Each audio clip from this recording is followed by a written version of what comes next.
الحمد لله نحمده ونستعينه ونستغفره ونؤمن به ونتوكل عليه ونعوذ بالله من شرور أنفسنا ومن سيئات أعمالنا من يهده الله فلا مضل له ومن يضلله فلا هادي له ونشهد أن لا إله إلا الله وحده لا شريك له ونشهد أن محمدا عبده ورسوله فأعوذ بالله من الشيطان الرجيم بسم الله الرحمن الرحيم وأطيعوا الله ورسوله ولا تنازعوا فتفشلوا وتذهب ريحكم واصبروا إن الله مع الصابرين ولا تهنوا ولا تحزنوا وأنتم الأعلون إن كنتم مؤمنين واعتصموا بحبل الله جميعا ولا تفرقوا صدق الله العظيم۔ معزز سامعین کرام، بزرگان محترم، ابھی جو آیت پیش کی گئی ہے اس میں اللہ تبارک و تعالی ارشاد فرماتے ہیں وَلَا تَهِنُوا وَلَا تَحْزَنُوا وَأَنْتُمُ الْأَعْلَوْنَ إِن كُنتُم مُؤْمِنِينَ، کہ اے مسلمانوں تم کمزور نہ ہو اور غمگین نہ ہو۔ وَلَا تَهِنُوا وَلَا تَحْزَنُوا وَأَنْتُمُ الْأَعْلَوْنَ إِن كُنتُم مُؤْمِنِينَ، تم ہی سربلند رہو گے بشرطے کہ تم مومن ہو۔ مسلمانوں کی تاریخ میں بہت سارے نشیب و فراغ واقع ہوتے رہے، سیاسی لحاظ سے بھی، اقتصادی لحاظ سے بھی، اور عقائد اور نظریات کے لحاظ سے بھی، تہذیب و ثقافت اور کلچر کے لحاظ سے، اور ہر قوم کا بھی یہی حال رہا ہے، ان کا نشیب و فراغ ہوتا رہا ہے۔ کبھی یہ قوم ترقی کر جاتی ہے تو دوسری قوم کا زوال ہوتا ہے، کبھی ایسا ہوتا ہے کہ دوسری قوم ترقی کرتی ہے تو اس قوم کا زوال ہو جاتا ہے۔ تو یہ دنیا کا اصول اور ضابطہ ہے۔ تو اس ضمن میں مسلمانوں کے ساتھ بھی ایسے واقعات پیش آئے۔ خود مسلمانوں کا عملی میدان میں کمزور ہو جانا یہ بھی ایک سبب رہا ہے، یہ خود مسلمانوں کا تھا۔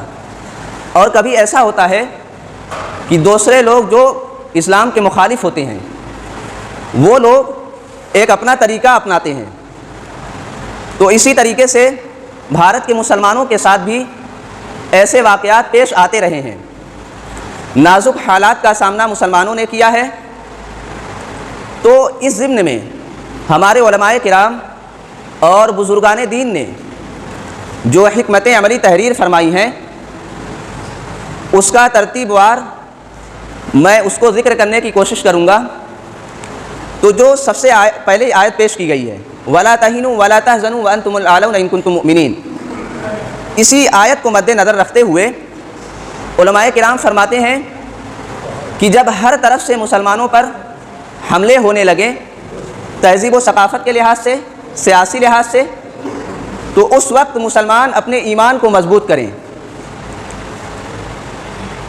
جب ہمارا ایمان مضبوط ہوگا تو ہم ایمان کی جو تقاضے ہیں، جب ہم کوئی آیت پڑھتے ہیں، ایک تو یہ ہے کہ ہم اللہ رسول پر ایمان لاتے ہیں، تو اللہ تبارک و تعالیٰ نے جو قرآن شریف میں جو ہماری رہنمائی فرمائی ہے، اسی طریقے سے حدیث میں جو مسلمانوں کی رہنمائی فرمائی گئی ہے، تو یہ ایمان کے تقاضے ہیں۔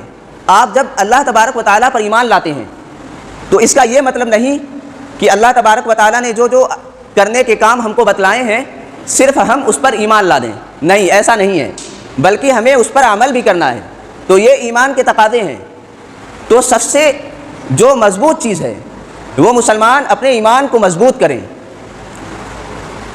اور اپنے دل کو کمزور نہ کریں اور بزدل ہو کر کے نہ بیٹھ جائیں۔ اور اس میں کیا ہے کہ اپنے آپ کو اپنے حقوق کے لیے، اپنے حق کے دفاع کے لیے اگر لڑنے کی ضرورت ہو، اپنے عزت و آبرو کی حفاظت کے لیے اور اس کے دفاع کے لیے اگر ہمیں خود آگے بڑھ کر لڑنے کی ضرورت ہو تو اس میں ہم بزدلی نہ دکھائیں اور یہ نہ سمجھے کہ ہم اگر ان چیزوں پر بولیں گے گورنمنٹ یا قانون کی طرف سے ہم پر کارروائی ہو سکتی ہے۔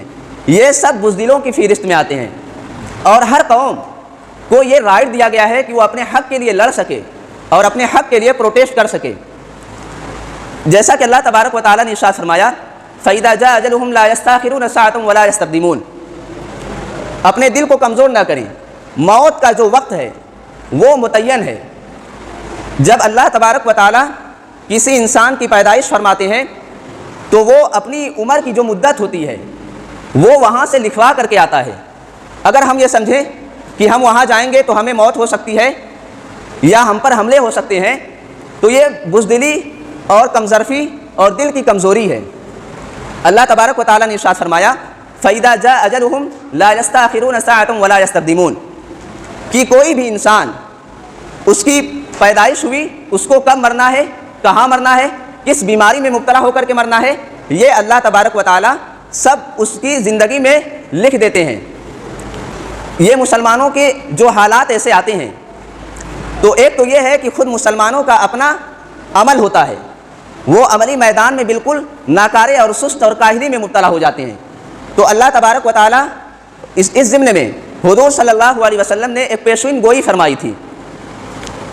اس میں صحابہ بیٹھے ہوئے تھے، آپ صلی اللہ علیہ وسلم نے ارشاد فرمایا ایک وقت ایسا آئے گا کہ تمام قومیں تم پر ٹوٹ پڑیں گی۔ تو صحابہ نے کہا کہ کیا اس وقت ہماری تعداد کم ہوگی؟ تو حضور صلی اللہ علیہ وسلم نے ارشاد فرمایا نہیں، ایسا نہیں ہے، تمہاری تعداد بہت زیادہ ہوگی، لیکن تمہاری تعداد زیادہ ہوگی تو وہ بالکل سیلاب کے اوپر، سیلاب کی سطح پر، جب سیلاب آتا ہے تو پانی کی سطح پر جو کچڑے ہوتے ہیں بالکل اسی طریقے سے مسلمانوں کی تعداد ہوگی۔ اور جو مسلمانوں کے دشمن ہوں گے ان کے دلوں سے تمہارا رعب اور تمہارا وقار اور تمہارا دبدبہ ختم کر دیا جائے گا، اور تمہارے دل میں وہن پیدا کر دیا جائے گا۔ تو صحابہ نے پوچھا کہ اللہ کے رسول وہن کیا چیز ہے؟ ومل وہن، وہن کیا چیز ہے؟ تو حضور صلی اللہ علیہ وسلم نے ارشاد فرمایا ایک تو دنیا کی محبت اور دوسری چیز موت کو ناپسند کرنا۔ اور آج آپ پورے عالم اسلام پر اگر آپ نظر دوڑائیں تو سب کے سب، اور ہم بھی سب سے پہلے ہم اپنے آپ کو خطاب کرتے ہیں، پھر اس کے بعد آپ حضرات کو، پھر اس کے ذریعے سے ان تمام حضرات کو خطاب کرتے ہیں جہاں تک ہماری بات پہنچ رہی ہے۔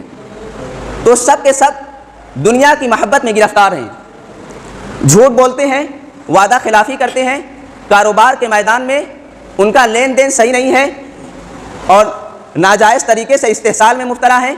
تو یہ سب دنیا کی محبت ہیں۔ اور دوسری چیز آپ صلی اللہ علیہ وسلم نے ارشاد فرمایا موت کو ناپسند کرنا۔ انسان جب موت کو ناپسند کرتا ہے وہ کسی بھی ایسی چیز کا سامنا کرنے کے مقابلے میں اپنے آپ کو تیار نہیں رکھتا۔ جیسے اگر کہا جائے پروٹیسٹ کرنے کے لیے اور کہا جائے کہ آپ کو اس عنوان، اس ٹاپک پر بولنا ہے، تو وہ ایک تو یہ ہے کہ اپنے قید ہونے کی یا گورنمنٹ کی طرف سے کارروائی ہونے کے خوف سے وہ اپنے آپ کو بچانے کی کوشش کرے گا۔ تو اس حدیث میں مسلمانوں کی جو نفسیات ہے، اور حضور صلی اللہ علیہ وسلم آنے والے مسلمانوں کے بارے میں سمجھ رہے تھے اور وہ اس بات کو دیکھ بھی رہے تھے کہ آنے والے وقت میں مسلمان ان دو مرض میں مبتلا ہوں گے۔ ایک تو ابھی ہم نے آپ کے سامنے عرض کیا، وہ دنیا کی محبت ہے، دنیا کی محبت میں گرفتار ہو جائیں گے۔ وہ سوچیں گے کہ ہم زیادہ سے زیادہ مال کمائیں، زمین جائیداد ہو، ہمارا کاروبار ترقی کرے۔ ان کو اس سے غرض نہیں کہ ہم جائز طریقے سے وہ مال اپنے گھر میں، اپنے گھر پریوار اور بیوی بچوں کو وہ کھلاتے ہیں یا نہیں، ان کو اس سے غرض نہیں ہے، بلکہ وہ مال کے چکر میں، زمین جائیداد کے چکر میں، ان سب چیزوں کے چکر میں پڑ جائیں گے۔ اور دوسری چیز موت کو ناپسند کریں گے۔ یہ دو چیزیں انسان کو کمزور کرتی ہیں۔ یہ میں نہیں کہہ رہا، یہ حضور صلی اللہ علیہ وسلم کی پیشین گوئی تھی۔ وہ کہہ رہے تھے کہ مسلمانوں کے اندر یہ دو مرض ہوں گے جس کی بنیاد پر ان کا شیرازہ بکھر جائے گا، یہ لوگ دنیا کے سامنے بے حیثیت ہو جائیں گے۔ آپ دیکھیں فلسطین کے تعلق سے کوئی بھی عرب کنٹری کا ایسا لیڈر نہیں ہے جو دو ٹوک بات کر سکے، یہ بات یونائٹڈ نیشن میں یہ بات رکھ سکے کہ فلسطین پر سب سے زیادہ حق فلسطینی مسلمانوں کا ہے، کوئی نہیں ہے۔ جیسا کہ علامہ اقبال رحمۃ اللہ علیہ نے بھی ایک پوری نظم اس پر لکھی ہے کہ مسلمانوں کا شیرازہ جب بکھر جاتا ہے، اس پر انہوں نے لکھی ہے، اور اس کا ٹاپک ہے اے روح محمد، یعنی حضور صلی اللہ علیہ وسلم کی روح کو خطاب کرتے ہوئے انہوں نے ایک پوری نظم لکھی ہے۔ جیسا کہ ہمارے بھارت کے بھی ایک شاعر ہیں جنہوں نے نبی اکرم شفیع آدم دکھے دلوں کا پیام لے لو، تمام دنیا کے ہم ستائے کھڑے ہوئے ہیں سلام لے لو۔ اسی طرز پر علامہ اقبال رحمۃ اللہ علیہ نے ایک نظم لکھی اے روح محمد۔ اس کا پہلا شعر ہے شیرازہ ہوا ملت مرحوم کا ابتر، اب تو ہی بتا تیرا مسلمان کدھر جائے۔ پورے عالم اسلام میں مسلمانوں کا شیرازہ بکھر چکا ہے، اور وہ لوگ اب تو ہی بتا تیرا مسلمان کدھر جائے۔ ہم ہندوستانی ہیں اور عرب کنٹری میں ان کا بھی شیرازہ بالکل ایسے ہی بکھر چکا ہے۔ دوسرے شعر میں علامہ اقبال رحمۃ اللہ علیہ فرماتے ہیں وہ لذت آشوب نہیں بحر عرب میں، پوشیدہ ہے جو مجھ میں وہ طوفان کی درجہ ہے۔ دیکھیں علامہ اقبال رحمۃ اللہ علیہ یہ بر صغیر کے انتہائی مفکروں کی فہرست میں ان کو شمار کیا جاتا ہے۔ جیسے عرب کنٹری میں احمد شوقی ہیں، یہ تمام لوگ مفکروں کی فہرست میں آتے ہیں۔ تو علامہ اقبال رحمۃ اللہ علیہ نے فرمایا وہ لذت آشوب نہیں بحر عرب میں، پوشیدہ ہے جو مجھ میں وہ طوفان کی درجہ ہے۔ پہلے زمانے میں عرب کنٹری کے لوگ موت سے نہیں ڈرتے تھے۔ وہ لوگ دیکھیں کتنی جنگیں، غزوہ احد ہے، غزوہ بدر ہے، اور ان تمام غزوے میں دیکھیں مسلمانوں کی تعداد اگر 30% ہے تو اس کے مسلمانوں کے جو مخالف ہیں ان کی تعداد 70-80% ہے۔ وہ اپنی تعداد کو نہیں دیکھ رہے ہیں۔ وہ کیونکہ اس زمانے میں وہ لوگ موت سے نہیں ڈرتے تھے، خواہ کوئی بھی مقابل ہو وہ جنگ کے میدان میں کود پڑتے تھے۔ تو وہ لذت آشوب نہیں بحر عرب میں، پوشیدہ ہے جو مجھ میں وہ طوفان کی درجہ ہے۔ ایک بر صغیر میں بیٹھا ہوا شاعر وہ عرب کنٹری سے شکوا کر رہا ہے کہ عرب کنٹری میں وہ جرأت، وہ ایمانی غیرت اور اسلامی اخوت اور ہمدردی مسلمانوں کے اندر سے مفقود ہو چکی ہے۔ پھر اس کا تیسرا شعر ہے ہر چند ہے بے قافلہ و راحلہ و زاد، کہ جو قافلے ہیں، جو مسلمانوں کی جماعت ہے، ان کا کوئی لیڈر نہیں ہے۔ ہر چند ہے بے قافلہ و راحلہ و زاد، وہ سفر کے جو سامان ہوتے ہیں، جو سفر کرنے کی جو جماعت ہوتی ہے ان کا ایک لیڈر ہوتا ہے، تو وہ ان کی رہنمائی کرتا ہے۔ وہ لیڈر ہی ان کی جماعت سے مفقود ہے، وہ بالکل غائب ہے۔ تو وہ ان کے سفر کی جو جماعت ہے، ان کا جو گروہ ہے، ان کی رہنمائی کیسے کی جا سکتی ہے؟ کوئی بھی چور اچنگے لفنگے آئیں گے، ان پر حملہ کر لیں گے اور ان کے وقار، ان کے دبدبے کو ختم کر کے اور ان کا شیرازہ بکھیر دیں گے۔ اور اس کا لاسٹ جو مصرع ہے، اس راز کو افاش کر اے روح محمد، آیات الہی کا نگہبان کدھر جائے۔ علامہ اقبال رحمۃ اللہ علیہ کہتے ہیں کہ جو عالمی پیمانے پر مسلمانوں کا شیرازہ بکھرا ہوا ہے، یہ لوگ متحد نہیں ہیں۔ دیکھیں جب بھی مسلمانوں کی حالتیں اور قوموں کا زوال ہوا ہے، اس میں بنیادی چیزوں میں ایک چیز یہ بھی رہی ہے کہ مسلمانوں کی آپس میں نفرت، یہ متحد نہیں ہوتے ہیں، آپس میں عداوتیں رکھتے ہیں، بغض اور حسد میں مبتلا ہوتے ہیں۔ اس کو بھی علامہ اقبال رحمۃ اللہ نے شمار کیا۔ اس راز کو افاش کر اے روح محمد، آیات الہی کا نگہبان کدھر جائے۔ قرآن و حدیث کی جو تعلیمات تھی، اگر چین کی سرحد کے اس پار بچیوں کو درگور کیا جاتا تھا، زندہ دفن کیا جاتا تھا، اسی طریقے سے عرب کنٹری میں بھی یہی ماحول تھا۔ اور جب یہ بات کہی جاتی ہے کہ بچیوں کو دفن کیا جاتا تھا، تو یہ عرب کنٹری کے جو شریف گھرانے اور خاندان ہوتے تھے ان کے اندر یہ سب نہیں مرض پائے جاتے تھے۔ جو لو کیٹیگری کے تھے، جو کمتر یا ان کی خاندان یا شریف نسل کے نہیں تھے، وہ لوگ ان مرض میں مبتلا تھے۔ اسی طریقے سے یورپ کنٹری میں اس زمانے میں جو ماحول تھا بالکل ایسا ہی تھا۔ لوگ توحید کی تعلیمات کو چھوڑ چکے تھے، بت پرستی میں مبتلا تھے۔ تو صرف عرب کنٹری سے حضور صلی اللہ علیہ وسلم یہ تعلیمات، یہ جھنڈا لے کر کے اٹھے تھے کہ صرف ایک اللہ کی عبادت کی جائے۔ تو علامہ اقبال رحمۃ اللہ علیہ کہتے ہیں اس راز کو افاش کرائے روح محمد، آیات الہی کا نگہبان کدھر جائے۔ اس راز کو بتائیے کہ مسلمان کیسے متحد ہوں، یہ آپس میں جو عداوتیں پھیلی ہوئی ہیں ان کو کیسے ختم کیا جائے، اور یہ ان کا جو ماضی میں ان کا وقار اور دبدبہ بنا ہوا تھا اس کو کیسے پھر سے بحال کیا جائے۔ اسی کا ایشیا میں بیٹھ کر کے، بر صغیر میں بیٹھ کر کے عرب کنٹری سے شکایت کرتے ہیں کہ عرب کے اندر بھی کچھ ایسے مرض پائے جاتے ہیں، اور حضور صلی اللہ علیہ وسلم کو روح کو خطاب کرتے ہوئے انہوں نے پوری نظم لکھی۔ اللہ تبارک و تعالی ہم تمام لوگوں کو اسلامی تعلیمات پر عمل کرنے کی توفیق بخشے۔ وآخر دعوانا الحمدللہ رب العالمین۔